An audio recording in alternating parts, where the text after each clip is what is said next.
Hello, ഇന്ന് ഞാൻ വന്നിരിക്കുന്നത് നല്ലൊരു റെസിപ്പി ആയിട്ടാണ്. ഓറഞ്ചും മുട്ടയും വെച്ചിട്ടാണ് ഞാനിത് ചെയ്യുന്നത്. അപ്പോൾ എളുപ്പത്തിൽ തന്നെ ഉണ്ടാക്കിയെടുക്കാൻ പറ്റുന്ന ഈ ഒരു റെസിപ്പി പരിചയപ്പെടുന്നതിന് മുന്നേ ആയിട്ട് നിങ്ങൾ വീഡിയോ മുഴുവനായിട്ട് കണ്ടു കഴിഞ്ഞതിന് ശേഷം ഇഷ്ടപ്പെടുകയാണെങ്കിൽ എൻ്റെ ചാനലൊന്ന് സബ്സ്ക്രൈബ് ചെയ്യണേ. അതേപോലെ വീഡിയോ ഇഷ്ടമായാൽ ലൈക്ക് ചെയ്യാനും മറക്കരുത്, ഷെയർ ചെയ്യാനും മറക്കരുത്. അപ്പോൾ നമുക്കിതെങ്ങനെ ഉണ്ടാക്കാൻ നോക്കാം. അതിനുവേണ്ടി ഞാനൊരു മിക്സി ജാർ എടുത്തിട്ടുണ്ട്. അതിലോട്ട് അരക്കപ്പ് പഞ്ചസാര ഇട്ട് കൊടുക്കാം. പിന്നെ 2-3 ഏലക്കായുടെ കുരു കൂടെ ചേർത്ത് കൊടുക്കുന്നുണ്ട്. അപ്പോൾ കുരുവിന് പകരം നിങ്ങളടുത്ത് ഏലക്കായ പൊടിച്ചതുണ്ടെങ്കിൽ അത് ചേർത്ത് കൊടുക്കാം. ഇനി ഇതൊന്ന് നന്നായിട്ടൊന്ന് പൊടിച്ചെടുക്കാം. അപ്പോൾ ഇതാ പൊടിച്ചെടുത്ത് കൊണ്ടുവന്നിട്ടുണ്ട്. ഇനി ഇതിലോട്ട് 2 മുട്ട ചേർത്ത് കൊടുക്കാം. ഇനി ചേർത്ത് കൊടുക്കാൻ പോകുന്നത് ഒരു പിഞ്ച് ഉപ്പാണ്. നമ്മൾ മധുരമൊക്കെ ഒന്ന് ബാലൻസ് ചെയ്യാൻ വേണ്ടിയിട്ടാണ് ഉപ്പ് ചേർക്കുന്നത്. അപ്പോൾ ഒരു പിഞ്ച് ഉപ്പ് ചേർത്ത് കൊടുക്കാം. പിന്നെ ചേർത്ത് കൊടുക്കാൻ പോകുന്നത് 1/2 ടീസ്പൂണോളം ഓറഞ്ചിൻ്റെ തൊലി ഗ്രേറ്റ് ചെയ്തതാണ്. അപ്പോൾ അതെങ്ങനെ ചെയ്യാമെന്ന് വെച്ചാൽ നമ്മൾ ഓറഞ്ചില്ല അതെടുത്ത് നന്നായി കഴുകിയതിന് ശേഷം ഇതിൻ്റെ മുകൾ ഭാഗം ഇങ്ങനെ ഇരുത്തൊലി ഒന്ന് നമ്മൾ ഉപ്പേരിയൊക്കെ ചേർന്നൊന്ന് ആ ഒരു ഇതിലോട്ടിട്ട് നന്നായിട്ടൊന്ന് ഗ്രേറ്റ് ചെയ്തെടുത്താൽ മതി. അപ്പോൾ ഒരു 1/2 ടീസ്പൂണോളം എടുക്കുന്നുണ്ട്. അപ്പോൾ അതിൻ്റെ വൈറ്റ് പാർട്സ് വരാതെ ചുരണ്ടി എടുക്കാൻ വേണ്ടി ശ്രദ്ധിക്കണം.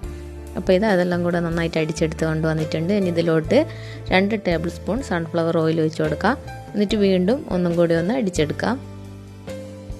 അപ്പോൾ ഇത് വീണ്ടും അടിച്ചെടുത്ത് കൊണ്ടുവന്നിട്ടുണ്ട്. ഇനി ഇതെല്ലാം കൂടെ ഒരു ബൗളിലോട്ട് ഒഴിച്ചു കൊടുക്കാം. നമുക്ക് കേക്കിനൊക്കെ വേണ്ടിയിട്ടുള്ള മൈദ എടുക്കണം. അപ്പോൾ ഞാനിവിടെ ഒരു 1/4 കപ്പ് മൈദ എടുത്തിട്ടുണ്ട്. അതിലോട്ട് 1/4 ടീസ്പൂൺ ബേക്കിംഗ് സോഡയും 1/2 ടീസ്പൂൺ ബേക്കിംഗ് പൗഡറും കൂടെ ചേർത്ത് കൊടുക്കുന്നുണ്ട്. ഇനി ഇതെല്ലാം കൂടെ ഒരു അരിപ്പ വെച്ച് ഈ മുട്ടയുടെ ബാറ്ററിൻ്റെ മുകളിലോട്ടായിട്ട് ഇട്ട് ഇതേപോലെ ഒന്ന് അരിച്ചെടുക്കാം.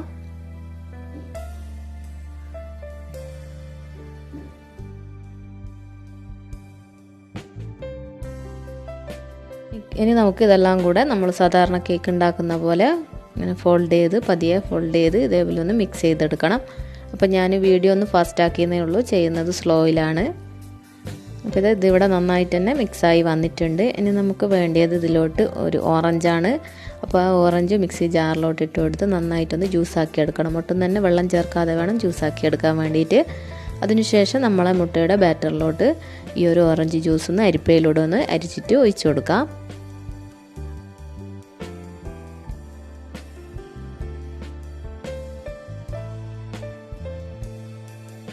ഒന്ന് നന്നായിട്ടൊന്ന് മിക്സ് ചെയ്യുക. ഒഴിച്ചതിന് ശേഷം ഇതൊന്ന് നന്നായിട്ടൊന്ന് മിക്സ് ചെയ്യുക. ഇതും നമ്മൾ സ്ലോയിൽ വേണം മിക്സ് ചെയ്യാൻ വേണ്ടിയിട്ട്.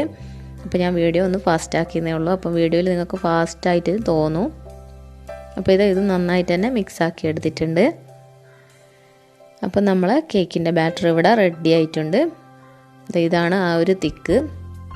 ഇനി ഞാനിപ്പോൾ ഇത് ചെയ്യാൻ പോകുന്നത് ഒരു ടിഫിൻ ബോക്സിലാണ്. അപ്പോൾ ടിഫിനിലോ അടിഭാഗത്തോട്ടായിട്ട് കുറച്ച് ബട്ടർ പേപ്പർ വെച്ചിട്ടുണ്ട്. ഓയിൽ തടവിയതിന് ശേഷം ബട്ടർ പേപ്പർ വെച്ചിട്ട് അതിലോട്ടാണ് ഞാനിത് ഒഴിച്ചു കൊടുക്കുന്നത്.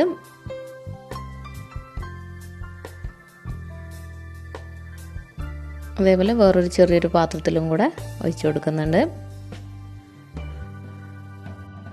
നമ്മൾ ചെയ്യാൻ പോകുന്നത് അടുപ്പിലോട്ടൊരു അടികട്ടിയുള്ള പാത്രം വെച്ചിട്ടുണ്ട്. അതിലോട്ട് റിങ് ഇറക്കി വെച്ചിട്ടുണ്ട്. ഇനി അതിൻ്റെ മുകളിലോട്ടായിട്ട് ഈ ടിഫിന് വെച്ച് കൊടുക്കുക. അപ്പോൾ നിങ്ങൾക്ക് ഏത് പാത്രമാണുള്ളത് ആ പാത്രത്തിലോട്ട് അതിനനുസരിച്ചുള്ള ആ പാത്രങ്ങൾ ഉപയോഗിച്ചിട്ട് ഇതേപോലെ ചെയ്യുക. അതല്ലെങ്കിൽ നിങ്ങൾക്ക് സ്റ്റീം ചെയ്ത് വേണമെങ്കിലും ചെയ്യാം. നമ്മൾ ആ ഇഡ്ഡലി ചെമ്പിലൊക്കെ ഇഡ്ഡലിയുടെ ആ ഈ ഒരു തട്ടില്ലേ അതിലൊക്കെ ഒഴിച്ചു കൊടുത്തിട്ട് ആവിയിൽ നമുക്കിത് വേവിച്ചെടുക്കാൻ പറ്റും. അപ്പോൾ ഇതേപോലെ ഹോൾസൊക്കെ ഉണ്ടെങ്കിൽ അതൊന്ന് കവർ ചെയ്യുക. എന്നിട്ട് എനിക്കിവിടെ ഒരു 30 മിനിറ്റ് ലോ ഫ്ലെയിമിലാണ് ഇത് ബേക്കായി കിട്ടിയത്. അപ്പോൾ നിങ്ങളെ പാത്രത്തിനും അനുസരിച്ചായിരിക്കും ഓരോരോ കേക്കിൻ്റെ ബേക്കിംഗ് ടൈം.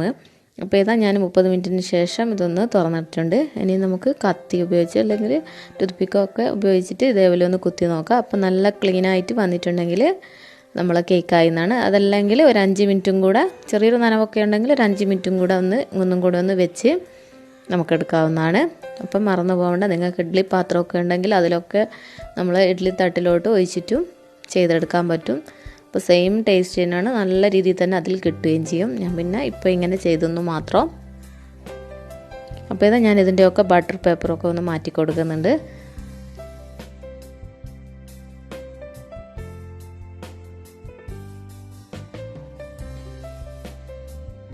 അപ്പോൾ നല്ല സോഫ്റ്റ് ആയിട്ടുള്ള നമ്മളെ ഓറഞ്ച് കേക്ക് ഇവിടെ റെഡി ആയിട്ടുണ്ട്. അപ്പോൾ എളുപ്പമല്ല ഉണ്ടാക്കാൻ വേണ്ടിയിട്ട്.